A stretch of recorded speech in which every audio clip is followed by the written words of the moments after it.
பாலில் லிட்டர் கணக்கில் தண்ணீரை கலந்ததோடு அதனை கலந்ததே தெரியாமல் இருக்க கெமிக்கல் பவுடர் கலந்து விற்பனை செய்து வந்த விற்பனையாளர் கையும் களவுமாக மாட்டிக்கொண்டு விசாரணை வளையத்திற்குள் சிக்கியிருக்கிறார்.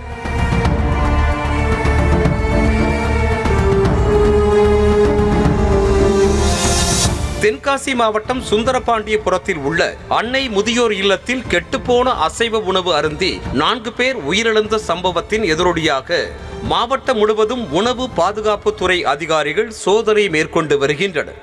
இதற்கிடையே ஒரு வீட்டில் வைத்து நாள்தோறும் சுமார் 1000 லிட்டர் பால் வீடுகள் மற்றும் கடைகளுக்கு விற்பனை செய்யப்பட்டு வருவதாகவும் இந்த பாலை வாங்கி பயன்படுத்தி வந்தவர்களுக்கு பக்க விளைவுகள் ஏற்பட்டதாக உணவு பாதுகாப்புத்துறை அதிகாரிகளுக்கு ஒரு ரகசிய தகவல் கிடைத்திருக்கிறது. இதனை வைத்து ரயில் நிலையம் அருகே உள்ள பால் விற்பனை செய்யும் இடத்திற்கு வட்டார உணவு பாதுகாப்புத்துறை அலுவலர் முகமது உள்ளிட்ட அதிகாரிகள் நேரில் சென்றனர்.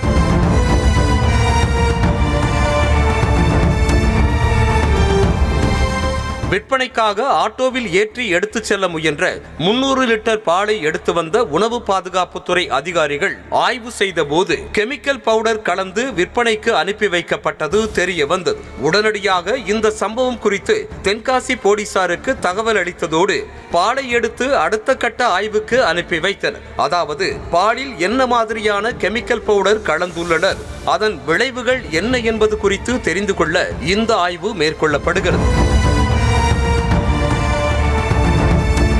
இதனையடுத்து விற்பனைக்கு எடுத்து செல்ல முயன்ற 300 லிட்டர் பாலையும் பறிமுதல் செய்ததோடு பாலில் கலக்கப்பட்ட கெமிக்கல் பவுடரின் விவரம் குறித்து விற்பனையில் ஈடுபட்ட மேலப்பாவூரை சேர்ந்த கோமதி சங்கர் என்பவரிடம் விசாரணை மேற்கொண்டனர்.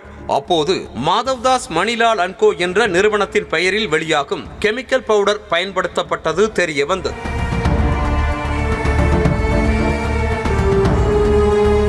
பாலில் அதிக அளவு தண்ணீர் ஊற்றியதோடு அது தெரியாமல் இருக்க கெமிக்கல் பவுடர் மூலமாக பால் திக்காக இருப்பதை போன்று காட்டி விற்பனை செய்து வந்ததாக கூறப்படுகிறது.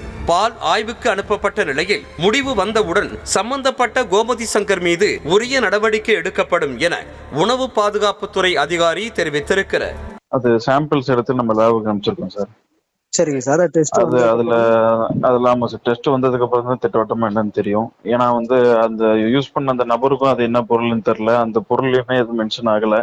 ஸோ எல்லாமே சாம்பிள் அனுப்பிச்சிருக்கோம். குழந்தைகள் முதல் முதியவர்கள் வரை நாள்தோறும் பயன்படுத்தப்படும் பாலில் கெமிக்கல் பவுடர் கலந்து விற்பனை செய்திருக்கும் சம்பவம் அதிர்ச்சியை ஏற்படுத்தி இருப்பதோடு வாடிக்கையாளர்களும் பாலின் தன்மையை உறுதி செய்ய வேண்டும் என சுகாதாரத்துறை சார்பாக அறிவுறுத்தப்பட்டிருக்கிறது.